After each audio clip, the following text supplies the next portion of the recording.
Today we are going to be making vegetarian pitas, and you're going to be getting a list of ingredients from us. The ingredients that you get are going to be sealed in cans. So you're going to be needing a grown-up to help you open the cans, either with a can opener or it's going to be a pull top. So what you're going to get are pitas, black beans, black olives, sweet corn,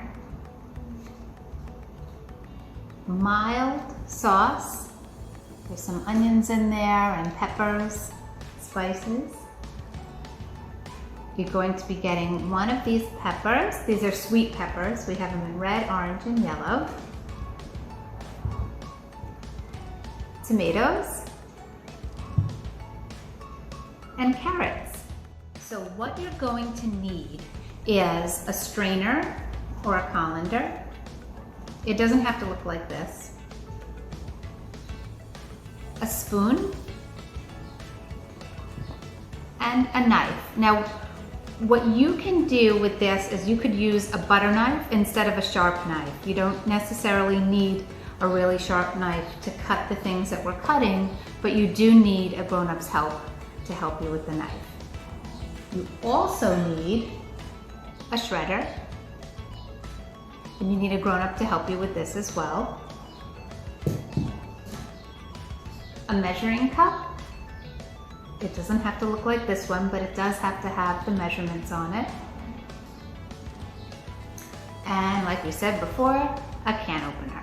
Now the first thing you're going to do when you open up your ingredients is you're going to use your colander or your strainer, and you're going to rinse out your beans. So you're going to open your can of beans and you're going to rinse them out under the sink in this colander under cold water. And what that does is it gets rid of all the starch that's in here, because we just want the beans themselves, and sometimes when you take them out of the can, they have the little starchy juice inside. So you're going to be rinsing them out and shaking the colander until there's no more starch left, and they kind of look like this. You're going to do the same thing with the corn until it sort of looks like nice and loose, just like that. And same with the olives. You're going to make sure that you rinse them off so they're dry like this. So the first thing you're going to do is chop your tomatoes. You're going to wash them, and then you're going to dry them. Now you need a grown-up's help with this because you're going to be using a knife.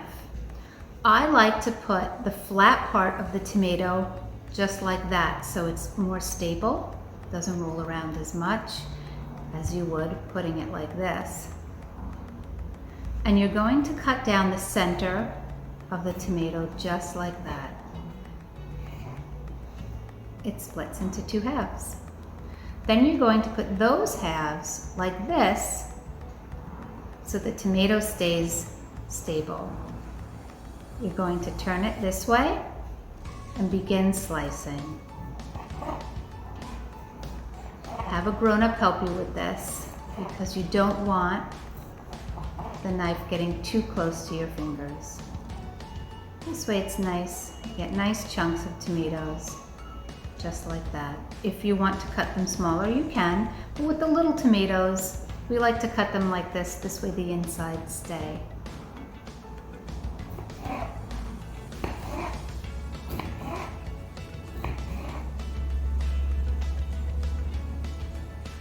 Now you're going to want to clean off your cutting board so it's not slippery. So make sure you dry off your cutting board between cuttings. The next thing we're going to cut is the pepper. Now these are sweet peppers, and I'm going to choose to cut orange because I noticed that there's yellow here, black here, and red here, so I want some orange to color it up. Now, the way you cut a pepper depends on what you want to do with it. Some people like to cut it like this and pull out the inside if they want to stuff it. But for what we're going to do with it, you want to cut where there is in between the ridge. Cut it all the way through. Now have a grown-up help you with this. You're going to split it open and take a look at the inside. All this white part and the seeds and the green we're not going to eat. You can save the seeds to see if they'll grow for the next year, but we're not going to eat these insides. We're only going to eat the outside of the pepper. So what I'm going to do, and you're going to do this with a grown-up's help, is slice thinly around the edge of where the white parts of the pepper are and the green.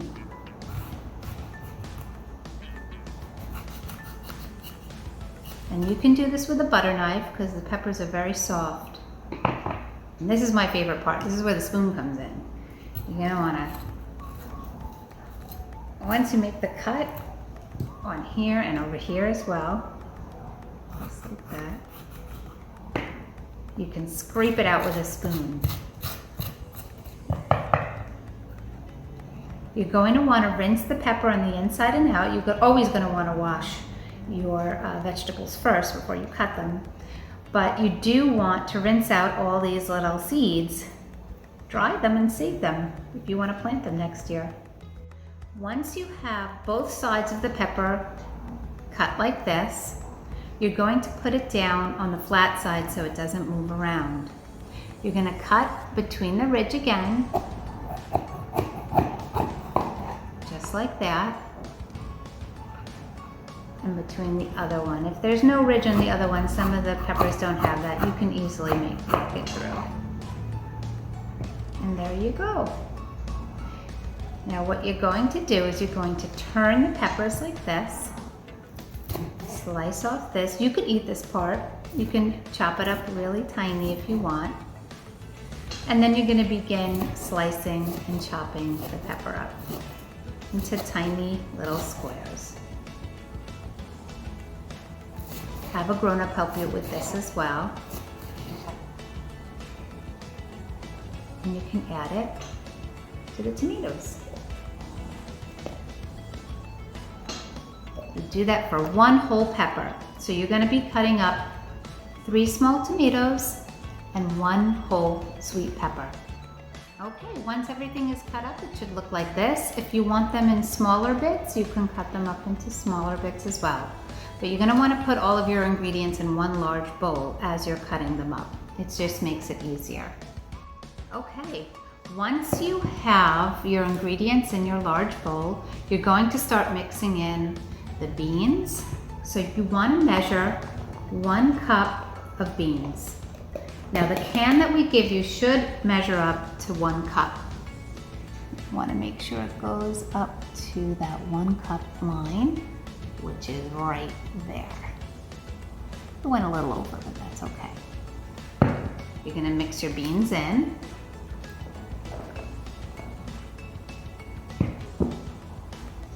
Next is your corn. You should have a 1/2 cup of corn, the yellow corn. It should go up to, oh my, this half marker, but I think mine is a little bit more. I think I'm up at 3/4, but that's okay. You're gonna mix that in.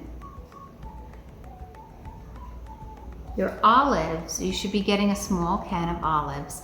But if you don't like olives, you don't have to add those in.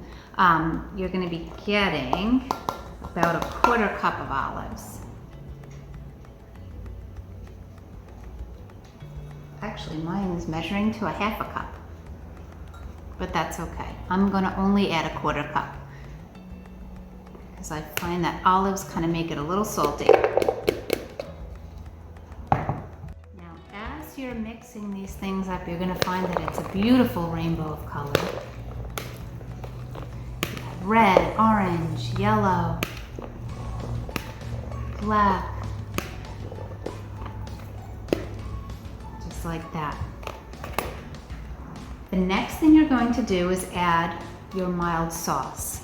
Now, it depends on taste. You could add it to taste, which means adding a little at a time. So adding to taste means you add a little at a time, you taste it. You add a little at a time, you taste it. I liked it at 1/4 cup. I felt that it mixed well. You're gonna get a bigger bottle, so if you decide that you want a lot more, oops, You could have a lot more, it's up to you. But I like to go with 1/4 cup. I find that it coats everything nicely and it gives just a little bit of a kick. Just mush it in there. Here. And you're gonna gently mix it, just like you would be mixing a salad. Now the most important thing that we did in the beginning was to drain a lot of the canned ingredients in a strainer. And that takes out a lot of the moisture because tomatoes give us a lot of moisture that will absorb into the bread. Okay, so once you've mixed your mixture in a bowl, you can set it aside. Make sure your workplace is clean. And you're gonna begin cutting your pita. I like to cut pita in this way. I do a tiny slant at the top and another tiny slant at the top to form a triangle like that. You don't have to do it this way. I just happen to like doing it this way because when you open the pita, it opens nice like this. And you can begin stuffing your pita a little at a time with the ingredients. So let's go over this again. For cutting the pita, I like to do one slant at the top, turn it a little, and another slant so you get a triangle that is easy to open, kind of like an envelope. And there you go. If your pita rips, don't worry about it. You're gonna get an entire pack of them to practice with. And these are great because you get to eat them right on the spot. So we're gonna stuff our pita. I'm gonna hold it open with one hand, and you might need a grown-up to do this, to help you do this. And you're gonna begin to stuff a little at a time. Now you can add anything you like to this. If you wanna add cooked rice, if you wanna add chopped avocado, you can. I happen to like adding shredded carrots at the top, and I love avocado. So when you see it's going in like that, it's nice and bright, all these wonderful colors. You could also add some green in here for lettuce or something like that.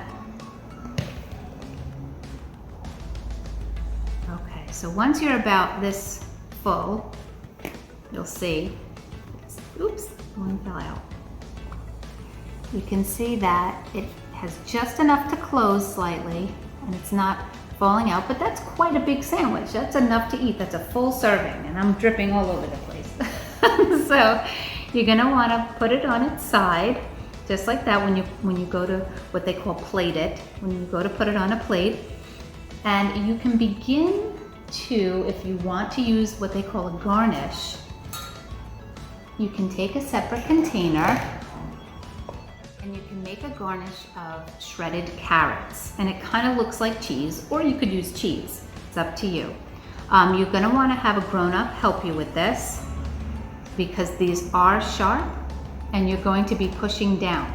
So what I like to do is I like to keep it steady this way, but you might find it easier to do it this way. Just like that. And you gently scrape the carrot until it's filled over here. If you don't even have to use a bowl, so long as you're using a cutting board, you can start like this. You might need 2 people to do this because you see, my hands could easily get scratched. So you want to be very careful when you do this, or have a grown-up do it with you. And once you get this, it kind of looks like cheese. You can sprinkle it on over here. And there you go. There's your vegetarian pita. Enjoy and let us know what you think. Also, we want to remind you to sign up for summer reading. You do get points for this, and you can get prizes for going to programs.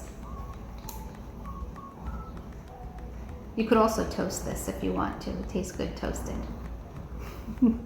I also want to add that once you get notification that your kit is ready, this particular kit has to be picked up within 5 days. And that's because all of these ingredients are included and they might go bad before you pick up the kit. And we don't want that to happen. You are getting all fresh ingredients, and we want them to stay fresh for you when you go to use them in your kitchen. Happy cooking, and let us know if you liked it. Have a great day. Bye now.